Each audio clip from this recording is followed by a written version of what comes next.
안녕하세요. 혼자 공부하는 파이썬 38강되겠고요. 이번 강의에서는 252페이지의 람다 부분과 함께 필터 함수와 맵 함수를 살펴보도록 하겠습니다. 현대 프로그래밍 언어들은 함수를 하나의 자료로 다루기 때문에 함수를 매개 변수로 전달할 수도 있습니다. 무슨 말인지 간단하게 코드를 입력을 하면서 알아보도록 할 텐데요.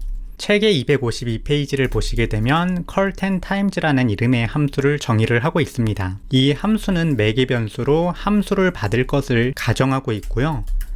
저 func라는 녀석이 함수이기 때문에 for 반복문을 사용해서 range를 10번 돌리고 저 func라는 녀석을 호출해주는 형태로 함수를 작성해 볼 것입니다. 처음 보면 이게 매개 변수인데 어떻게 실행하나요? 라고 할 수도 있는데요. 이 녀석이 함수로 들어올 것을 가정하고 있기 때문에 실행할 수 있는 것이라고 생각을 해주시면 되겠습니다. 그럼 한번 함수로 전달할 녀석을 정의를 해보도록 하겠는데요.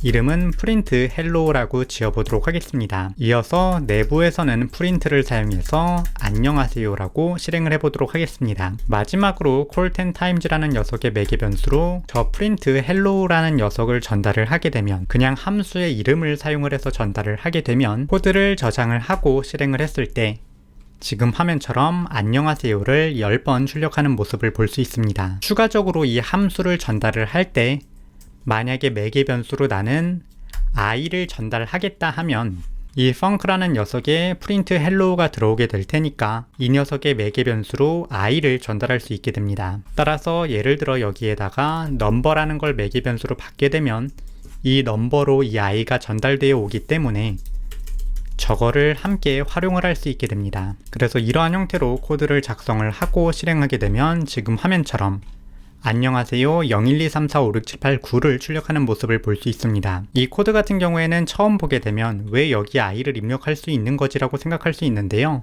잠시 천천히 코드를 읽어보시면 좋을 거라고 생각을 합니다. 참고적으로 이러한 형태로 내가 함수를 호출하는 것이 아니라 다른 어떤 함수에서 호출되는 함수를 전문 용어로는 콜백 함수라고 부르게 됩니다.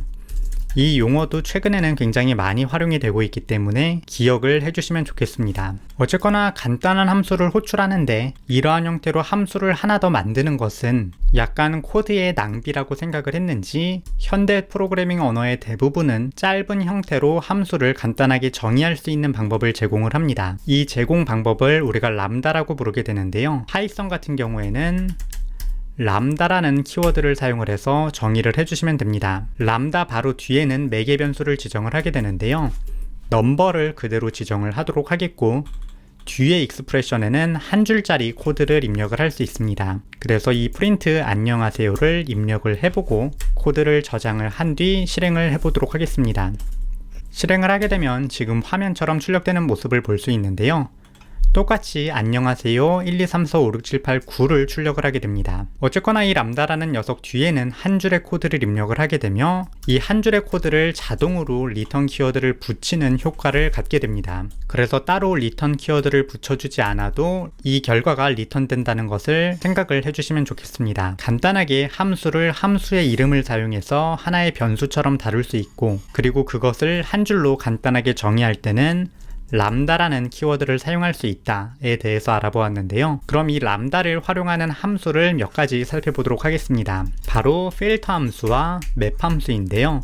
이 녀석들은 첫 번째 매개 변수로 펑션을 전달하게 됩니다. 그리고 두 번째 매개 변수는 이터러블, 반복할 수 있는 요소를 전달하게 되는데요. 필터 함수를 사용을 하면 이름 그대로 리스트 등에서 필터링을 해주게 됩니다. 그리고 맵 함수 같은 경우도 마찬가지로 첫 번째 매개 변수로 함수를 넣게 되고요. 두 번째 매개 변수로 이터러블즈를 넣게 됩니다. 이것도 하나의 리스트라고 생각을 해주시면 되겠는데요. 이 과정을 거치고 나면 리스트를 기반으로 새로운 리스트를 만들어서 리턴을 하게 됩니다. 무슨 말인지 필터 함수부터 차근차근 알아보도록 하겠습니다. 필터를 하나 만들도록 하겠는데요. 이 필터의 이름은 짝수만이라고 지어주도록 하겠습니다. 매개 변수로는 어떠한 넘버를 받고 이 넘버가 짝수인지 확인해주는 함수입니다. 이처럼 필터 함수의 매개 변수를 사용을 할 때는 리턴 값이 불인 녀석을 사용해 주셔야 됩니다. 그래서 한번 리스트를 정의하도록 하겠는데요. range 함수를 사용을 해서 100까지 가져와 보도록 하겠습니다. 이어서 이 녀석을 바로 리스트로 변환을 하기 때문에 현재 상태에서 코드를 한번 실행해 본다라고 가정을 하게 되면 지금 화면처럼 0부터 99까지 출력을 하게 됩니다. 여기에서 만약에 필터 함수를 사용을 해서 첫 번째 매개 변수로 짝수만을 넣고 두 번째 매개 변수로 a를 넣은 뒤 프린트 b를 해서 출력을 해보게 되면 지금 화면처럼 필터라는 객체가 나오게 되는데요. 이 녀석은 이전에 리버스처럼 활용하는 녀석입니다. 그래서 첫 번째 활용 방법은 for 반복문을 사용을 해서 for i인 b를 해주시고 print i를 해주시게 되면 코드를 저장을 하고 실행을 했을 때 지금 화면처럼 짝수만 출력을 하는 모습을 볼 수 있습니다. 또는 그냥 리스트 함수를 사용을 해서 강제적으로 리스트로 변환을 해주신 다음에 출력을 해도 결과를 확인할 수 있는데요. 이렇게 저장을 하고 코드를 실행하면 0부터 98까지 짝수만 출력하는 모습을 볼 수 있습니다. 어쨌거나 이렇게 한 줄의 간단한 함수를 또 함수를 빼서 만드는 것은 굉장히 귀찮은 일이라고 할 수 있는데요.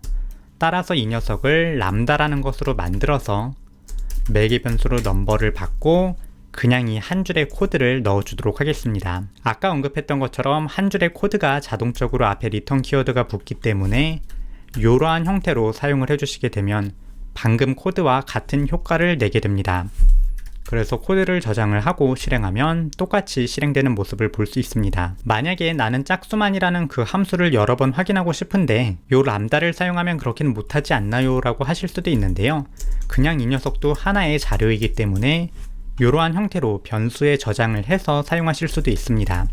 이렇게 활용을 하면 여러 번 저 변수를 활용할 수 있기 때문에 람다를 사용하면 코드가 조금 더 간편해진다라고 할 수 있습니다. 그럼 필터 함수가 대충 무엇인지 이해하셨을 거라고 생각을 하고요. 이어서 맵 함수를 살펴보도록 하겠습니다. 맵 함수 같은 경우는 어떠한 리스트를 기반으로 새로운 리스트를 만들어주는 함수입니다. 예를 들어서 제곱이라는 이름의 함수를 정의를 해보겠고요. 이 녀석은 매개 변수로 숫자를 받는다고 가정을 하고 넘버 곱하기 넘버를 해서 제곱을 해서 리턴하게 하겠습니다. 이렇게 구성을 한 뒤 맵 함수에다가 첫 번째 매개 변수의 제곱 그리고 두 번째 매개 변수의 a를 입력을 하고 이 녀석을 곧바로 리스트로 변경을 한 뒤 프린트로 출력을 하게 코드를 작성을 하면 코드를 저장을 하고 실행을 했을 때 지금 화면처럼 모든 값들이 제곱된 새로운 리스트를 출력을 하게 됩니다. 그래서 맵 함수는 기존의 리스트를 기반으로 새로운 리스트를 만들 때 사용한다라고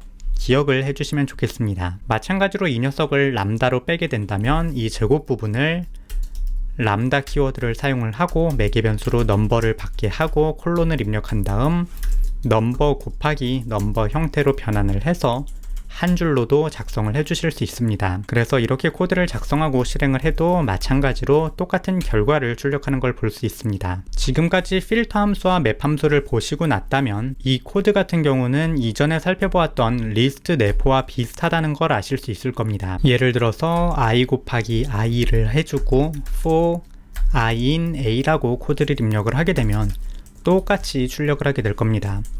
코드를 실행하게 되면 위와 아래의 리스트가 같은 결과라는 것을 확인을 할 수 있습니다. 또한 여기에다가 if 조건문을 걸어 가지고 아까 짝수만을 구현을 한다면 i 나머지 연산자 이 equal 0이라고 하면 필터 함수와 맵 함수를 동시에 적용한 효과가 발생하게 됩니다. 그래서 이러한 형태로 코드를 작성을 하고 실행을 하게 되면 지금 화면처럼 출력하는 모습을 볼 수 있습니다. 그럼 어떤 경우에 맵 함수와 필터 함수를 쓰고 어떤 경우에 이 리스트 내포를 사용하냐라고 그러면 그건 사실 뭐 마음대로 쓰시면 된다라고 할 수 있는데요. 간단하게 차이점을 말해드리게 되면 일단 프린트 함수를 사용을 해서 출력을 하는 경우에는 완전히 새로운 리스트가 메모리 위에 복제되어서 만들어집니다. 한마디로 이 아래에 있는 녀석은 용량을 차지하는 녀석입니다. 반면 만약에 맵 함수를 사용을 해서 람다로 x를 넣고 x 곱하기 x를 해주신 뒤에 a를 넣어서 이 녀석을 출력을 하게 되면